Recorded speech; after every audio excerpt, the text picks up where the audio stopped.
There you go. So let me just take a quick second to introduce you both. So Luisa Neubauer is a leading figure in the German climate movement.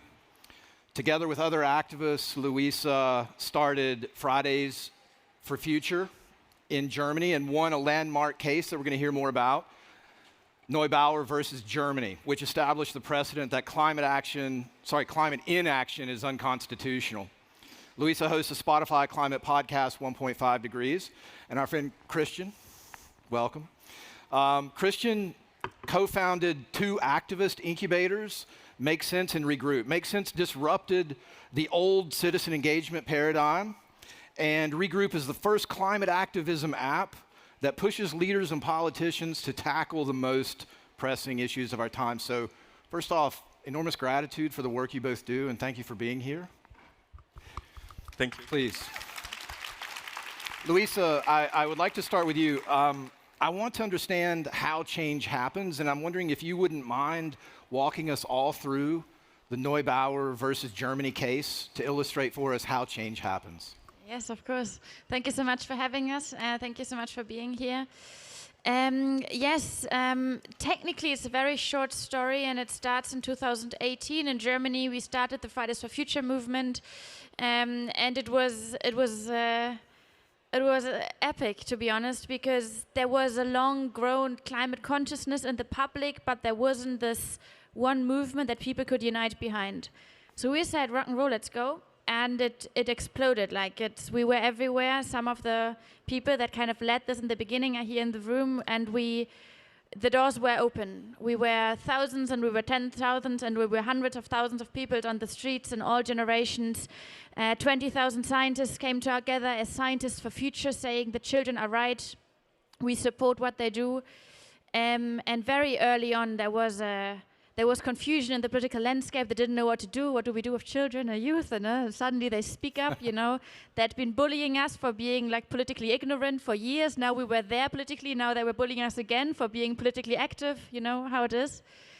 And it grew and it grew and it grew. And by that time, I think it's important to understand Germany is one of the countries most responsible for the climate crisis. So it's the number 4th of the most emitting countries worldwide, historically spoken, and it's the German lignite coal mines that are the greatest source of CO2 of Europe. So it's a huge moral, historical, but also current responsibility. And we fought very, very hard for the German government to quit coal in the upcoming years. And the public awareness grew, and 10 months after we started, we organized for our biggest march yet to come. We organized this in more than 500 cities and towns across the country. We organized this with a global community worldwide. And in Germany alone, on that one day in September, 1.5 million people stood up for climate justice. We were everywhere. It was impossible to oversee. And the government, rightfully scared of losing voters. By that time, all the local state elections, they were all on the climate. It was the number 1 voter issue, so the parties that were losing bad time. And the government, they looked around there, they freaked out, and they said, okay, look, we're going to do a climate law. We're going to do it. We're going to fix it the very same day of one big historic protest. So the government sat together under Angela Merkel, and they sat down for the first ever climate law to be introduced in Germany in 2019. And we were on the streets, and then the government called, and they said, yeah, we have a law now. We have decided on something. And we looked at the law that they presented to us, and one of the leading scientists in Germany commented the law with the words, I can't eat as much as I want to throw up over this. And it was 1.5 million people on the streets being shocked. And I mean, think of the number behind, those who kind of think and feel for it, not yet going to the street. It was overwhelming. And the government has brought us to a point that people, they were in despair. They were thinking, we want 1.5 million people on the streets. What else can we do? Where else should we go? What else do? We are everywhere. We are in all companies, in all generations, in all sectors, and, in all parts of the countries. What else can we do? And that is a time that I called this lawyer I heard about, because I've learned that in some other countries, they had sued governments. And I called this lawyer and I said, hello, I'm Luisa from the Fridays. Can we do something about this? And she was like, ah. And 4 months later, she came back and she said, we can do something. And we're going to do it with 10, 20 other youth people, different NGOs, and we're going to do it as a collective case in front of the Constitutional Court. The German Constitutional Court is the most important, court we have. It's highly respected, but only 2% of the cases in front of the Constitutional Court win. So we filed the case, and we thought, that's going to be a tight one. But we thought it was a nice act. It's all performative, symbolic. We sued the government. Yeah. The pandemic came, and 1 year later, my lawyer called me and said, Luisa, we might get a result on the case. And we were like, oh no. And I immediately went to the press and gave an interview on how after we lose, we have to stand up again. We prepared all for losing this. And we were like, it was a nice time. We did try to. Yeah. And and the lawyer called again. It was a third very lucky phone call. And she called, and she's one of the most important environmental lawyers we have in the country. She's outstanding doing these cases. And she called me. She was still in bed. And she said, Luisa, OMG. It was like, I think that's good news. And then we won. And it's a, yes, but I think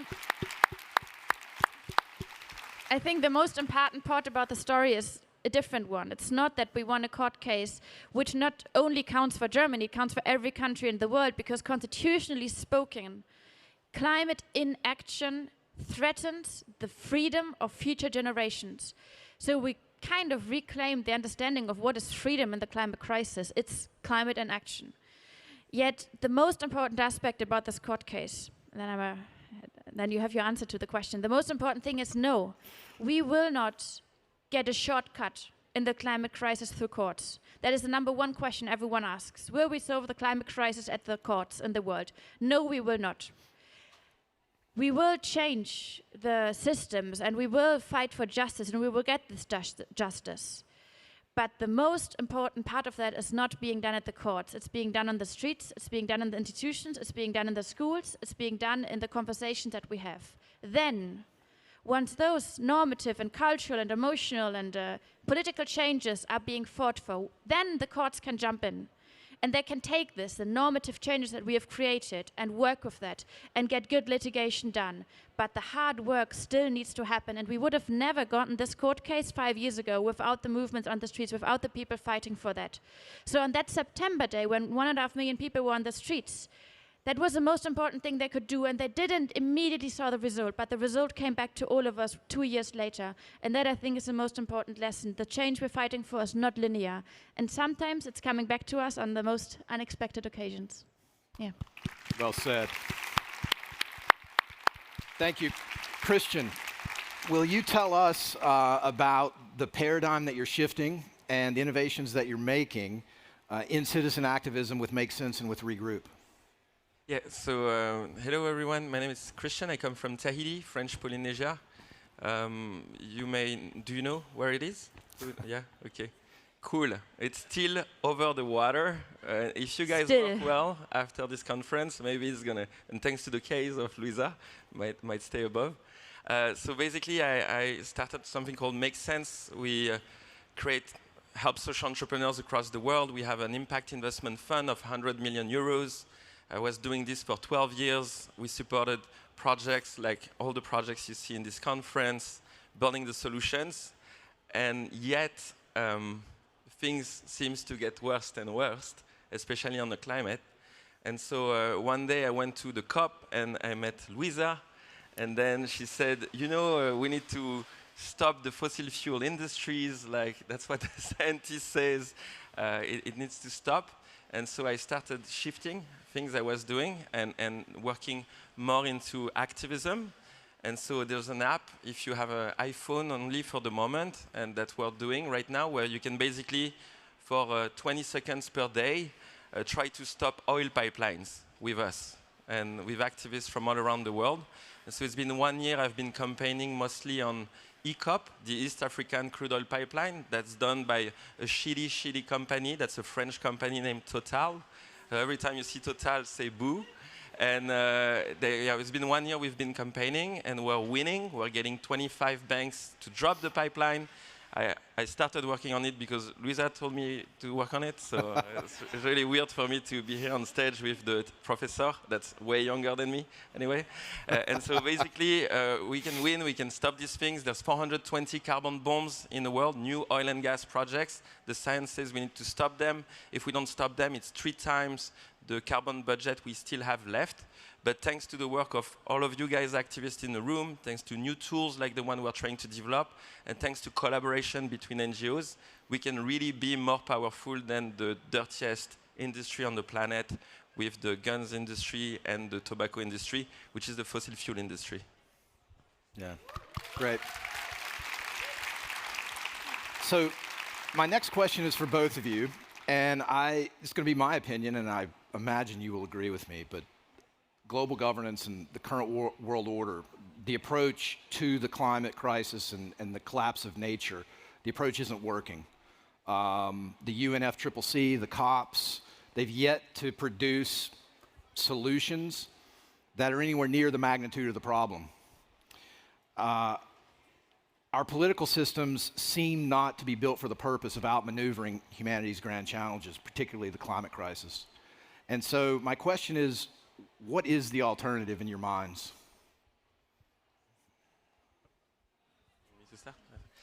So for me, the alternative is we don't have time to wait for someone to solve this problem. I think we have 3 years to start declining the carbon emission. Doesn't mean like everything needs to be solved in 3 years, but we have to act now and fast. And we can't wait and demand for permission. And so the big thing for me is to realize that if you look on this case study of the East African crude oil pipeline, it's really easy to make this project that seems big. It's 5 billion euros.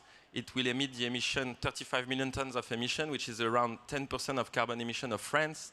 So France is telling everyone, all its citizens, guys, we need to reduce by 2% our carbon emission, and they let a French oil company build only one of their 25 projects, which is 10%. So it doesn't make sense. And so it's basically, how do we rise and we say, okay, we're going to fight these guys and we can win with people power. We have our tools and we have amazing people like Luisa, and we can stop them. And so just I stopped saying it, but for example, to get the Dutch bank out, we just needed one tweet in Germany. You said, what the fuck are you going to finance ECOP? And then next day they drop. And so it shows there's huge power in the room to stop this oil and gas project.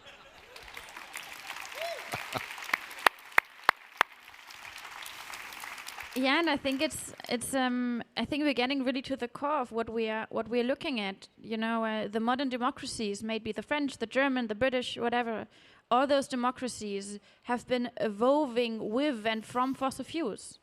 There wasn't a time where modern democracies existed without fossil fuel supply. So political ideas, promises, programs, for as long as they existed in those countries, have spun around fossil productivity, fossil jobs, fossil progress, fossil welfare, fossil wealth. So if we say, let's decarbonize the largest, you know, the democracies around the world, and I mean, hopefully every other place as well, but since we're here, right? Let's say we decarbonize those places. This is not a technical question purely. It's a deep cultural shift that we're looking at. It means, you know, reshaping the DNA of those democracies, their very inherent first promises that they made to the people. Progress for such a long time had always to do with more destruction, with more emissions, with more resources.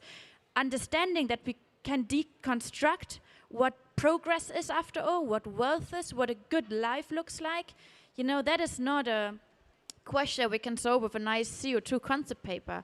That's much more than that. That's about norms, it's about cultures, it's about emotion, it's about power after all. And so the good news is that as long as modern democracies have existed, they have risen up to the challenges. Oftentimes, you know, in a very exploitive way, and oftentimes with a weight like a price tag of human rights and colonialism and all these things. Yet we know that, there are the other examples too, where people have fought for social justice, where they have fought for unions' rights and women's rights and workers' rights and all these things. Democracies have adapted, and there is a track record of that. So I sometimes don't know, as activists or as citizens, we go around and we have a weekend because people have fought for it. We have a women's rights because people have fought for it. We have an 8-hour work day because people have fought for it. We would take all those privileges along, we could kind of snack them away as we go, but then deny our own ability to change the systems today.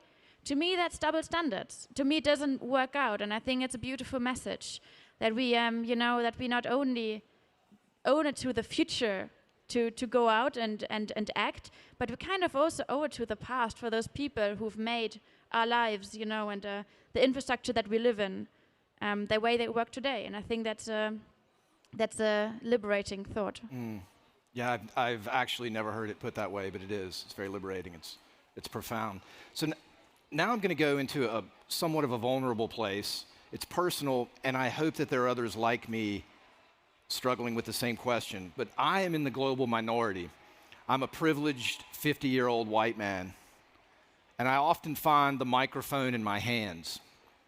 And I would like to ask you both, in your eyes, what does true allyship, what does true solidarity look like from people like me? People with the privilege. What are you expecting from me?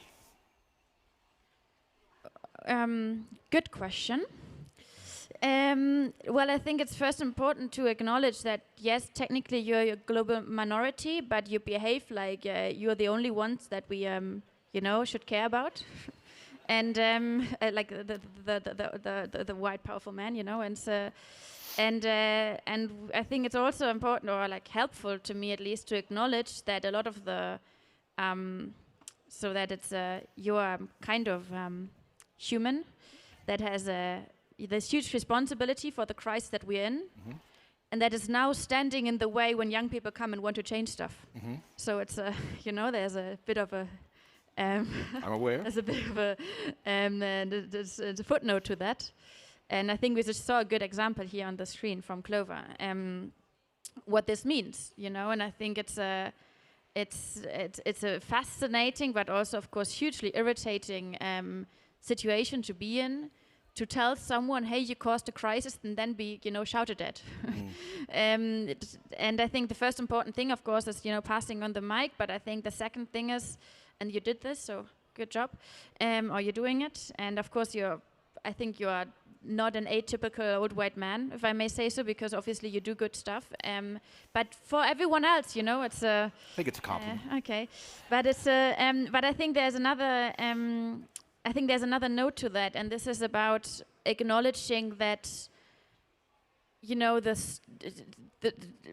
we are very slow. We are too slow in how we get things done right now. We are trying to stop the big fossil fuel projects, but right now we are too slow. We're trying to transform the agricultural sector. We are too slow. We're trying to change the money flows away from fossil fuels into renewables. We are too slow. We're trying to get the human rights side along. We're too slow. We're trying to get the social justice side along. We're too slow, and all these things. And one of the most, slowing factors is that the way that we have always, we have to kind of deal with the emotions of the people who are currently in power, who are fearing to lose that power, rightfully. And so we, and I think that doesn't concern you so much, but everyone else. I think it's important to acknowledge that we are dealing with a lot of hurt emotions. Of mostly white men from the global north, who understand that their time is running off. And this will happen, but for us, I think it's important to understand that's what we're dealing with, and it shouldn't stop us for a single moment. Thank you. I'll be really quick. Me, I'm kind of old now. And I decided one thing 2 years ago. I decided I would not listen to any ideas on climate of someone more than 30 years old, except if it's an IPCC scientist.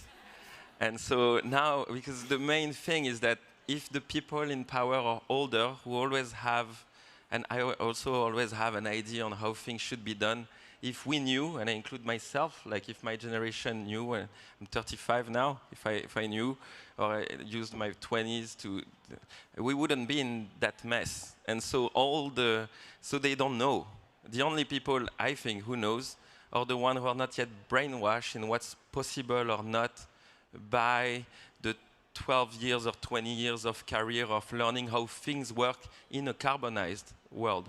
And so that's why I love to work with people less than 30, and so I just ask, what should we do? And I just shut my mouth and, okay, stop oil pipelines, let's go. And then use the resources, the networks, whatever, to do what I've been told by someone less than 30. And I'm just going to continue like that until my kid become, I don't know, old enough that he can tell me things to do, because maybe he might know better. Because at the end, yeah, I said the next generations or things like that. I was saying that before I had a kid. Now I really feel it when I say the world. It's really going to be the world of my kid, and I see him every day, and I don't want it to be fucked up. And so, yeah, I decided that the biggest agent of change are the young activists, especially what Fridays for Future have done, and we should just go all behind them and just go fast, so we win the time we're missing. Yeah. Yeah. And that is, by the way, I think that's it's a good trick to find out if we have a big room here of solutions, and I think sometimes it's a good thing to look at the proposed solution and very quickly ask if it's a real solution or it's another way to extend a business model that's actually run out of time. And I think sometimes we're in an era of greenwashing.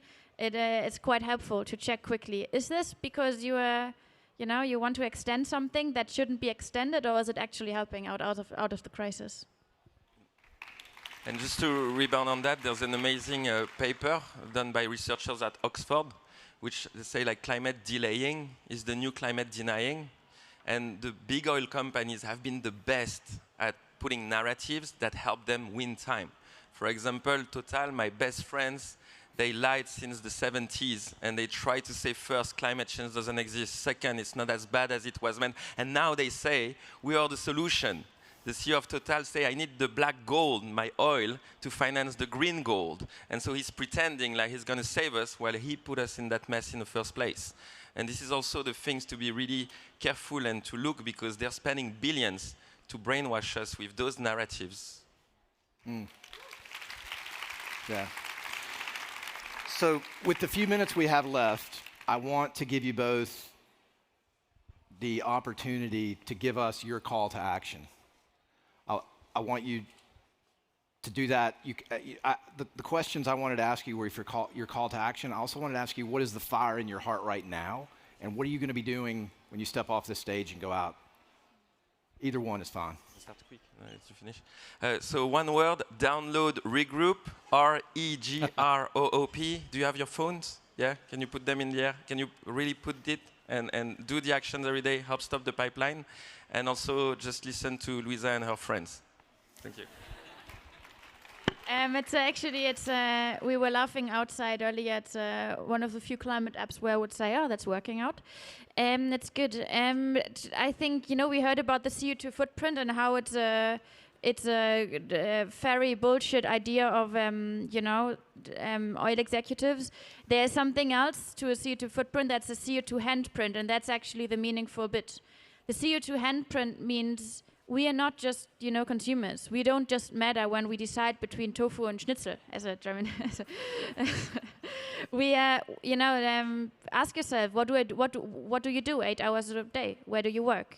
If you have a bit of a privilege, and I would assume this is a room of privileges, to be fair, ask yourself, what do you do every single day? Where do you put your energy in and your creativities and your thoughts and your visions and your attention? We will not get out of the mess voluntarily if others, as their full-time job, wreck everything that we all depend on. It's not working out. So consider where you work. Consider, what you do all day, every day, just because we need everyone on board right now. And Clover's right. It's not about the one perfect decision to make, but it's about getting going and understanding that it's not, this is not an afternoon the tea and coffee activity that we're doing when we say we need to stop the big fossil fuels from wrecking everything that we need. We will need people full time on this. And I think that's the number one thing. And secondly, it's we learned about the climate anxiety and about how this is, taking lots of energy. And there's something beautiful. It's called a crisis muscle. And we all have it. And this crisis muscle needs to be nurtured. And it's nurtured best when we come together and, stand up to the crisis that we're in. Because a crisis is there every day. And we can tell ourselves every day that it's too much and that we can't do anything and that we're just one person and, it's way too big and, what else can I do and I'm not the one and someone else will come along. We can tell that to ourselves every single day. But this will take energy from us. So we might as well take that very energy and go ahead and do this one thing and go to the one event and join this one community and join this one movement and have this one conversation that gets us going. And then we realize, the crisis will be there and every single year of our lives will be possibly more crisis, but we can grow up to understand how to navigate through these crises and to make, to make something that is way more beautiful and way more just than just a dire future full of crises, but it can actually be just and better and good for people everywhere. Yeah, thank you.